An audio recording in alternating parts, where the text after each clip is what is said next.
So we are doing a recording with dear Professor Guy McPherson again. It's Valentine's Day today, and our article is officially published. How nice it is. I will put the link in the description part of this video.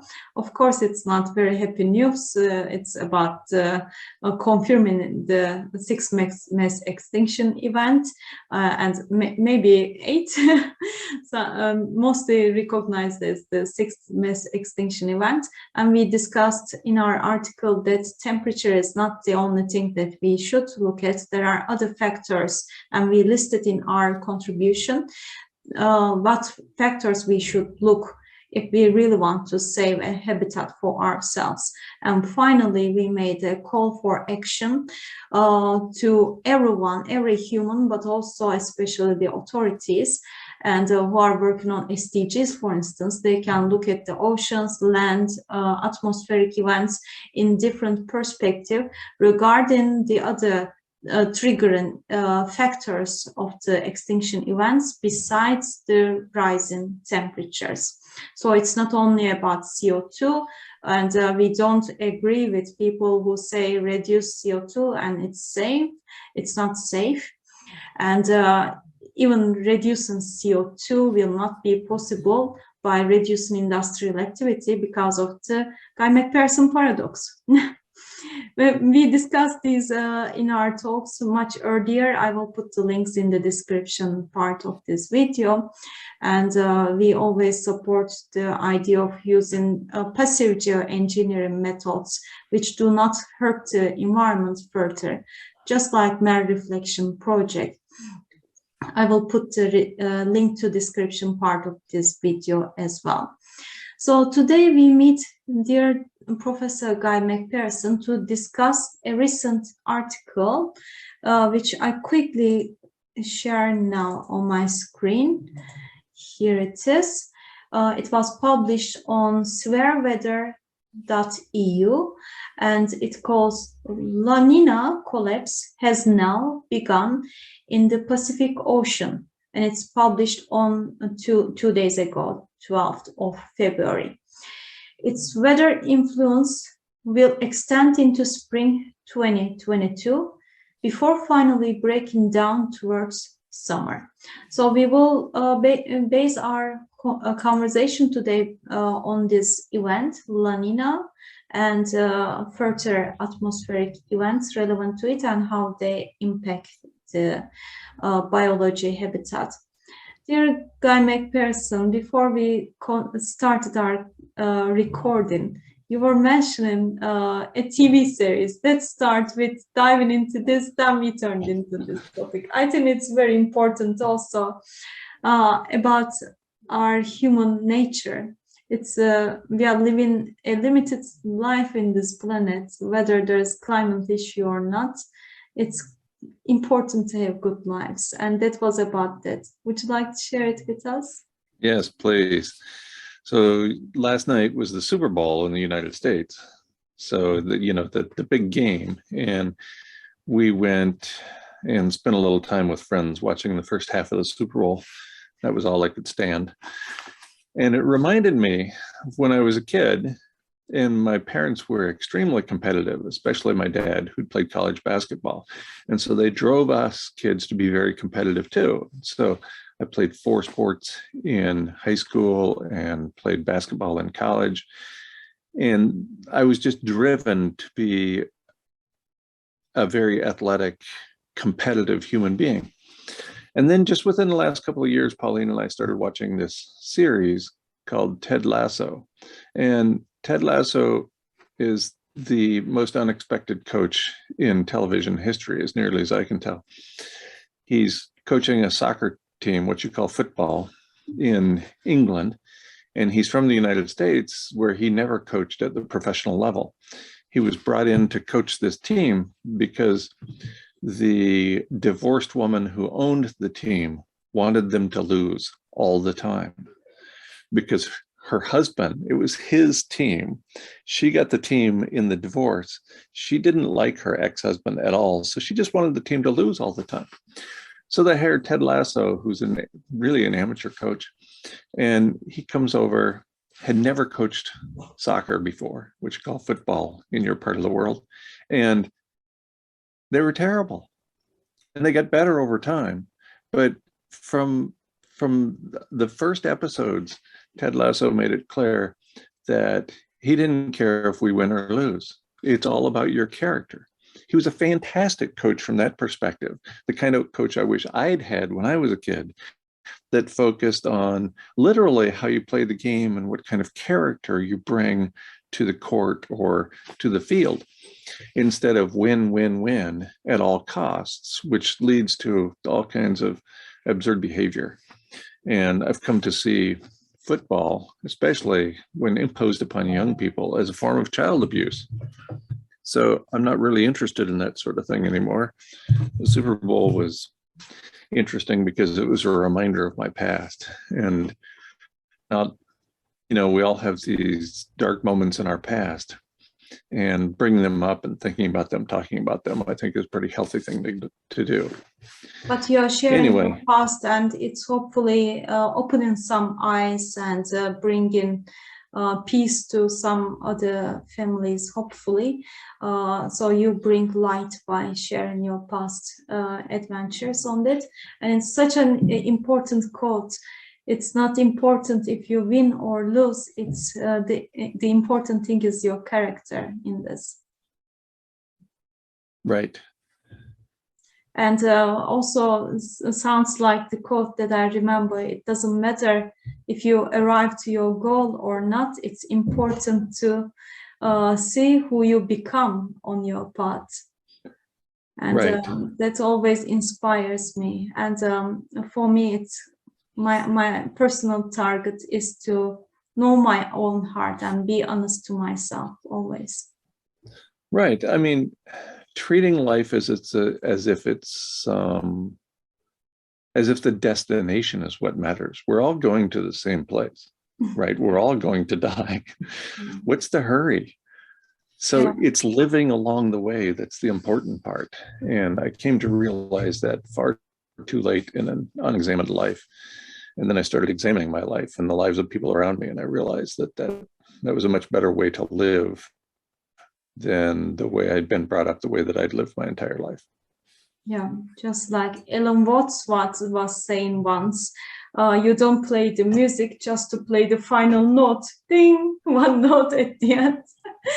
You don't play it to arrive there, you play it because it's joyful to play each note, every step. So I hope we gave a spiritual message already before we dive into these current weather news, which I found quite interesting and probably not surprising to you, because just this morning I noticed that in your earlier article, you already predicted this is coming. So we will go through this, and let me first of all, we discuss with our audience. I'm sharing my screen again. We will talk about El Nino, La Nina, and also the term called ENSO. Dear Professor Guy McPherson, I learned the term ENSO just yesterday after reading the article.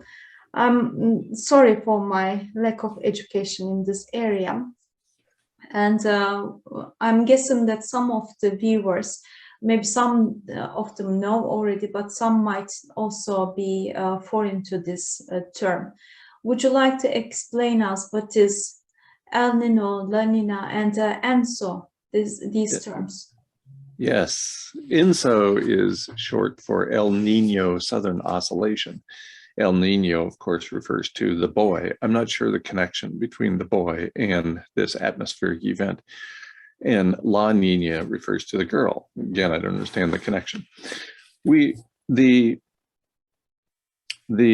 La Nina is considered the cooling process in the oceans and the atmosphere. And so the El Nino Southern Oscillation is perhaps the best known of the well-studied interactions between the marine system and the atmosphere. Specifically, we've had 6 El Nino Southern Oscillations events since the year 2000. And it appears that we're going into another one. We had one major one that was in 2014 to 2016. So it lasted a couple of years, and it released an enormous amount of heat and carbon dioxide out of the atmosphere. And this is what happens. We can think of the ocean, the world's ocean, as a battery. And it, of course, holds a lot of heat. Any kind of water holds a lot of heat and also holds a lot of carbon dioxide. And so during La Nina and neutral phases, the ocean is just absorbing heat and absorbing carbon dioxide. Of course, the ocean makes up more than 70% of the planet. So of course, that's what where you would expect the majority of the heat to be stored, and also carbon dioxide. During El Nino Southern Oscillation events, the reverse happens. That battery that the ocean has been using to store heat and carbon dioxide suddenly is released. Carbon dioxide and heat are released into the atmosphere during an El Nino Southern Oscillation, and particularly during ones like the 2014, 2016 major El Nino Southern Oscillation event. So I agree that not very many people know about the El Nino Southern Oscillation, and I'm not surprised. And you know, we don't necessarily need to be concerned about that. We can't all know everything, obviously, and there's a lot going on out there in the world that none of us have an opportunity to keep up with. We've had 20 El Nino Southern Oscillation events in the last 7 years, since 1950. So it's not as if these are uncommon. They occur every few years, typically every 3 to 7 years, and the longer between El Nino events, the more carbon dioxide and the more heat they release into the atmosphere. So the longer they sit there as a battery, the more impact they're going to have when the El Nino Southern Oscillation begins. And I think that's really important to remember, because we haven't had a major El Nino event since 2014, 2016. We had a minor one in 2018, 2019. And so I think this could be a really important event, the coming El Nino Southern Oscillation. Maybe not, maybe it'll just be minor, but I suspect it's been long enough since we had the last major one that we're going to see a lot of heat and a lot of greenhouse gases emitted into the atmosphere. We'll see. We read that the amplitude is always increasing. Maybe I'm not sure if the frequency is increasing, but the amplitude is increasing, they say. In this paper that I give the link in this journal, they say that ENSO that we described is considered to be a potential tipping element in Earth's climate. So in the article, this is exactly how I copied it from the article. The authors say that given also that past climate changes have been accompanied by changes in ENSO, we differ from IPCC and consider there to be a significant probability of a future increase in ENSO amplitude. So the authors of this old article mentioned that they don't agree with IPCC in this point, and they believe that the ENSO amplitude is going to increase in future, and seems like it's doing so. And now in the current news that we showed says that it's start of another one that we see. Would you explain us what is the increase in amplitude? What does it mean? Yeah. Yes, and the paper you're referring to is from the Proceedings National Academy of Sciences from February 12th, 2008. So that's a while ago. You know, that's 14 years ago that this came out. And it was published, yes. And they take issue with the IPCC. They do it directly. They say, we disagree with the IPCC. Yeah. This was 14 years ago, and still, I don't see this paper cited a lot. I don't see people coming out and agreeing with this paper. IPCC reports are cited directly. Maybe it's easy to do so, and also it's more acceptable by Of course. viewers. But if we are real scientists, we should have judgmental minds. We should judge even our own thoughts with open mind. Absolutely. Absolutely. That's the whole point. And so it's disappointing when papers like this are ignored for 14 years, even though they pointed out long ago, we've had, what, 2 IPCC major syntheses since then, and still this information remains hidden from view. Yeah. It's very disappointing. I don't see IPCC citing Shekova's paper, by the way. That's disappointing to me. And I believe that it's selected papers, and there are other ocean amount of papers around. We should keep our eyes and make our own judgment, not relying on one source at all. It doesn't mean that I don't agree with IPCC with everything. There are things that I find very true, but there are things that I stand at the opposite side. I disagree. Of course. For example, I agree with their 2018 special report on ocean and cryosphere that climate change is irreversible. And then in 2019, in a special report, they said it was abrupt, the most abrupt event in planetary history. So it's hard to disagree with those. But how the IPCC can make those 2 statements and then consider to point out that we need to do that you and I and the masses need to do certain things, while other people are living large, we'll say, seems like a contradiction to me. You asked me about amplitude, and specifically about the amplitude of the El Nino Southern Oscillation events. Yes, right? answer. Yeah. Right. And the amplitude refers to how much of a swing there is between the high points of the ENSO and the low points of the ENSO. And it appears that that's been increasing over time. So if we map that over the last 100 years or so, the amplitude, the magnitude of change has been increasing. And that's also been the case with CO2 emissions. Yeah. The amplitude of CO2 emissions have been increasing since we measured them. So from year to year, there's more variability than there used to be. And there's a relatively predictable, steady increase in amplitude of CO2 concentrations in the atmosphere. That's visible in the past data. Yeah. Right. And 2008, so these are the kinds of, yes. These are the kinds of things that tend to get lost in the discussions about climate change. Are these things like amplitude, and they really matter. Most people don't understand because a lot of people have never even heard these terms before. Yeah. But they're really important. Getting down to these details really matters, and I think will help people understand the climate system much better than they currently do. And if people believe that these are in climate models, I really appreciate if they comment with specific citations, not by judgment, which doesn't rely on truth, but if they find some literature on that, if climate models are really considering this, I'm happy to know personally. And I'm doubtful whether climate models include these amplitude increase or not. I will look at the second journal with you. This is also peer-reviewed and published in 2019. And it says the title is Tipping the ENSO into a Permanent El Nino Can Trigger State Transitions in Global Terrestrial Ecosystems.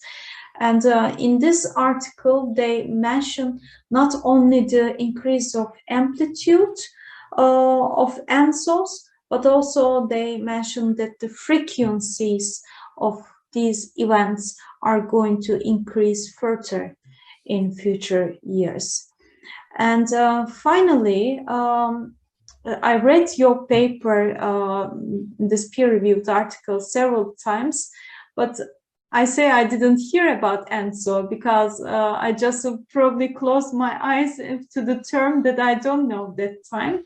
And when I looked again today, this morning, I noticed that Oh, Guy McPherson has already written this, and this is text from your article called "Rapid Loss of Habitat for Homo sapiens," and I will put the link. If you like, you can just pause the video and copy the link, or you will find it in the description part of this video.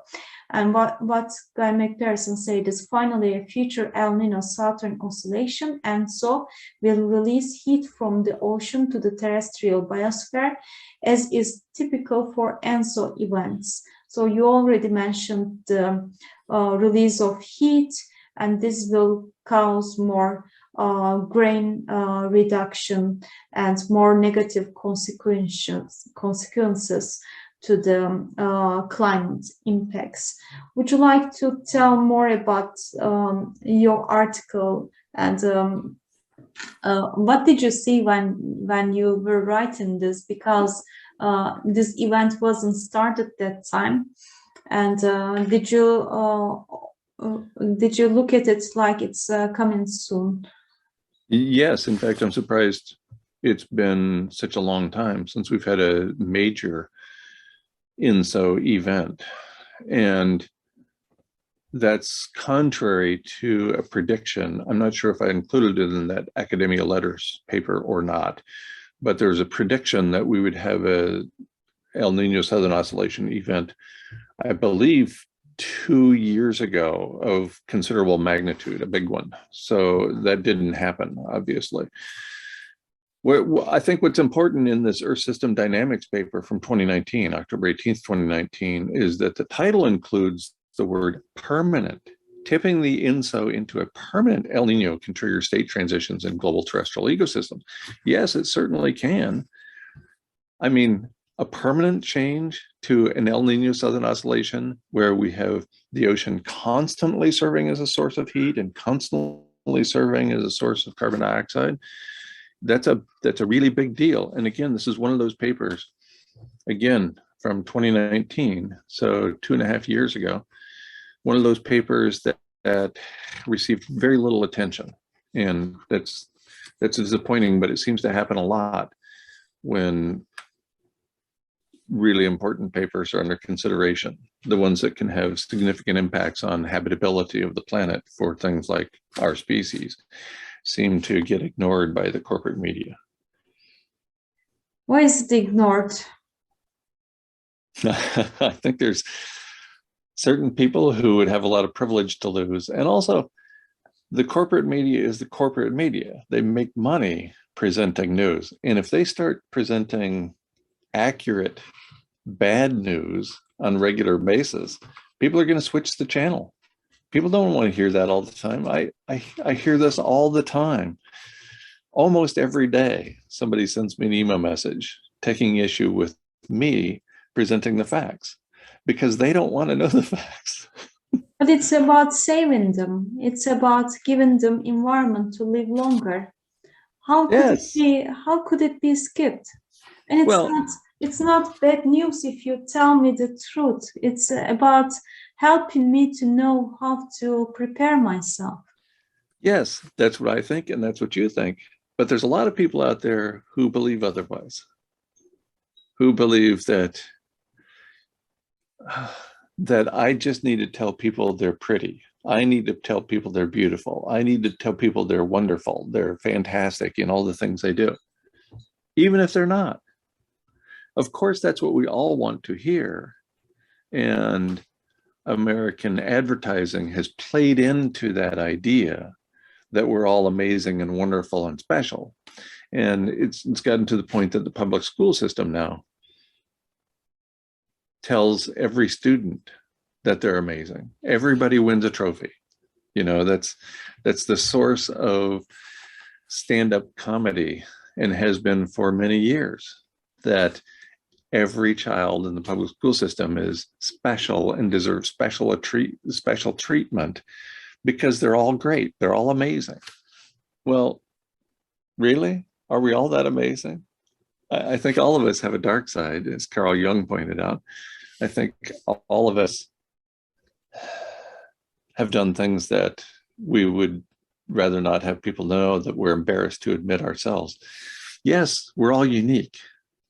Everybody's unique as guaranteed by DNA, but that doesn't make us all special all the time. We don't always get a trophy every day. I totally understand what you mean. Yeah, I watched Titanic Survivor. It was an old lady who was given a real interview. She survived in Titanic when she was really small, of course. And she explains her story, what happened. They put them into rescue boats. Everybody's panicking, of course. And when they took the rescue boat, she was in the first class with her family. She took the rescue boat with mom, and they looked around, and what they were thinking, mom and she and people around her in the first class, they were thinking that they will have a nice tour around the icebergs and have a breakfast in the boat, and that's the purpose of taking the boat, they thought. They didn't think that a ship can sink and something urgent can happen, because they paid a lot of money to that ticket. They didn't think it's ever possible that anything can go wrong, and they are expecting a nice tour and breakfast in the boat. That was her story, and I'm looking at many people are expecting a nice tour and breakfast while many disasters are around us. Yes, I suspect that's the case. Everybody was told that the Titanic was unsinkable. It could not possibly sink. So they all believed that, of course, and especially after they paid all that money. You wouldn't put me in a ship that's going to sink. Yeah. People. Yeah, maybe people who are watching from East countries in a little bit more difficult conditions, they are used to seeing things around. But in my area, living in Northwest Europe, nobody can agree that there's any possibility we will open the tap water and no water can come. That's looks like impossible event. That's how we are conditioning ourselves, like the breakfast in Titanic. But those things can happen, and we really need to look at the truth and need to change ourselves. Absolutely. And one of the things we can do to change ourselves is accept that we are unique in some ways, but we're not unique in that we are going to die. Every single person, every single organism that lives is going to die. Let's come to grips with that. Let's admit that, and let's live accordingly.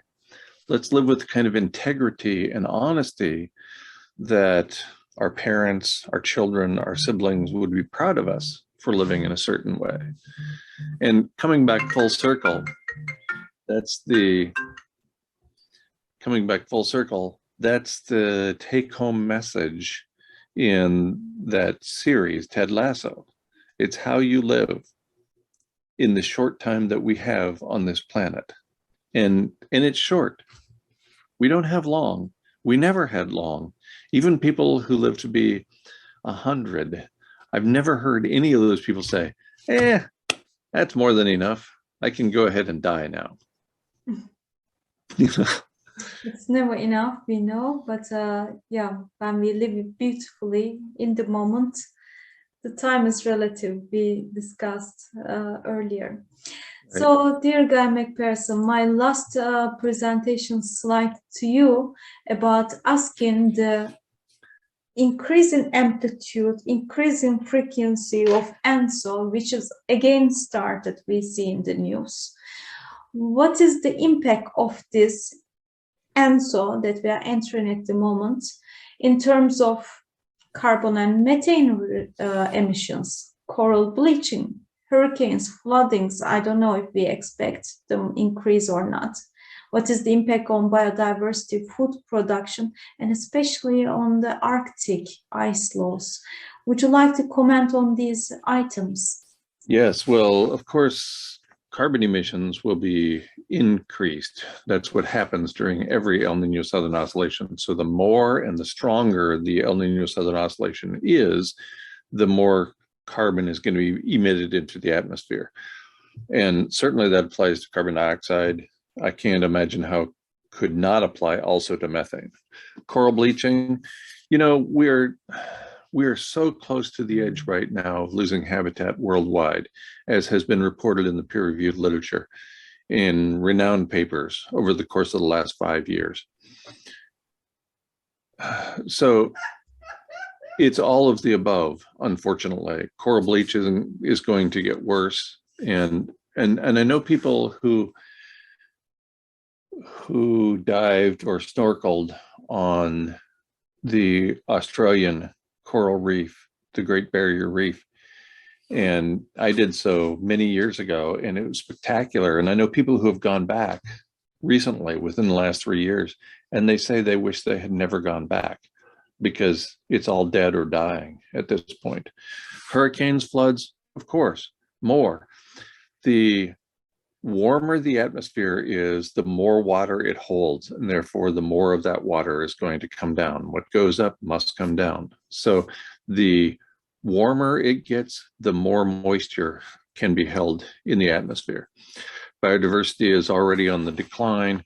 We're losing many species every day, and I can't see that going away. The rate of environmental change that we are imposing upon the planet right now exceeds anything in planetary history. This, according to the IPCC. The IPCC is one of the most conservative bodies on a scientific front in the history of the planet.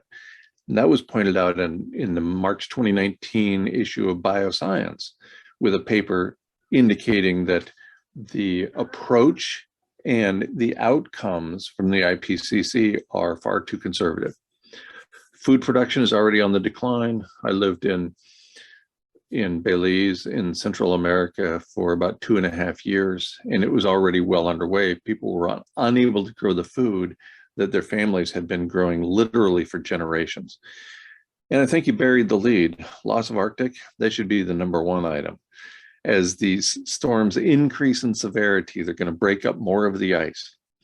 Smaller ice cubes obviously melt faster than big chunks of ice. So the impact of increasingly severe and increasingly frequent El Nino Southern Oscillation events is going to be the loss of Arctic ice, and therefore the loss of albedo and all that comes with that, including almost certainly increased methane flowing out of the Arctic Ocean into the atmosphere. There's so many things here on your list, and they're all interrelated, and they all point to bad news, it seems to me. I have to go a long time before I come across any good news on a given day, besides in my personal life. When it comes to things like climate change, I can understand why most people would prefer to look away. Do you want to add more items to this list? Maybe are there things that I'm missing here which are important and they are impacted a lot by this increase in ENSO? Well, I think the most important factors to consider here are the rate of environmental change that is being imposed by human actions right now. That's hugely important. And the consequences for biodiversity. The rate of change that we're conservatively forecast to experience is going to cause the loss of all life on Earth. This, according to a paper by Strona and Bradshaw, published in November of 2018. All life on Earth, that's where we're headed, given the current actions and inactions that we are experiencing. I don't know how we can make it any more obvious. I don't know how we can scream from the rooftops any louder than we have been. But it's clear that distractions like the Super Bowl give people something fun to watch and ignore what's really going on in the world that matters. Yeah. I personally wish people that I see around sometimes to live the dream of getting an electric car and hoping that it will solve the problem in 2050. And our issue is far beyond this point. and we already lost a lot of species, and a lot of methane to be released, gigatons of methane to be released in Siberian Arctic shelf, which is melting so rapidly. And we really need food security, water security concerns, and give up the dream of saving the planet with an electric car, but looking at the reality, how we are going to eat, drink, and have a inhabitable environment for ourselves and other species together with us, taking a serious look and serious action. It's not a breakfast on Titanic, it's a real Titanic event. It's the most important event in the history of our species, the ongoing mass extinction event. And yet far too many people either don't know about it or they prefer to look the other way. Well, a lot of people, when they reach the end of their lives, they have regrets about the actions they did not take. There are actions that we can take involving supporting the mere reflection framework, for example, screaming at our elected officials and getting them on board with real action, with real changes at the societal level.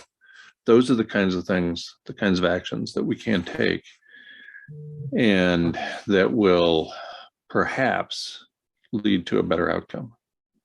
Thank you, dear Guy McPherson. Are there some last messages that you want to give to people who are watching us? Well, first of all, and most importantly, thank you. Thank you for watching. Thank you for paying attention. So many people would rather watch the Super Bowl every day than pay attention to what's really going on in the world. Secondly, and perhaps equally importantly, I think is the message that you have been trying to convey for a long time, and that I have too. And that's that our time is short. And let's treat it as if it's short. Let's live in the moment. Let's live for the moment. This is all we have. This is all we were ever guaranteed. We were never promised another day.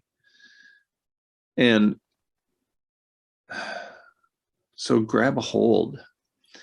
Not only carpe diem, seize the day, but carpe pressum, squeeze the day, squeeze all the life out of every day, instead of watching the Super Bowl all damn day, or whatever it is that you find as a meaningless distraction.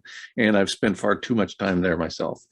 There are many things that we can do to improve our personal lives. I would encourage people to do that, to actually think and to live in the here and the now, and to be fully present with the people you're with. That's critically important. And next, we need to push people, including ourselves, into taking those societal actions that might give us a few more months or years here on this most beautiful of planets. Beautiful, beautiful message. I cut it here then. It's the most wonderful words to hear from you. And I let you go and celebrate the Valentine's Day with your partner. I'm going to also myself to have a coffee together with my boyfriend.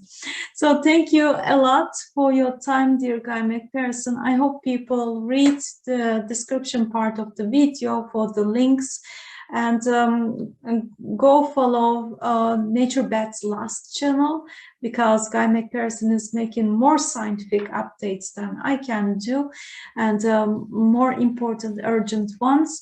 Thanks a lot for joining us, and see you next time.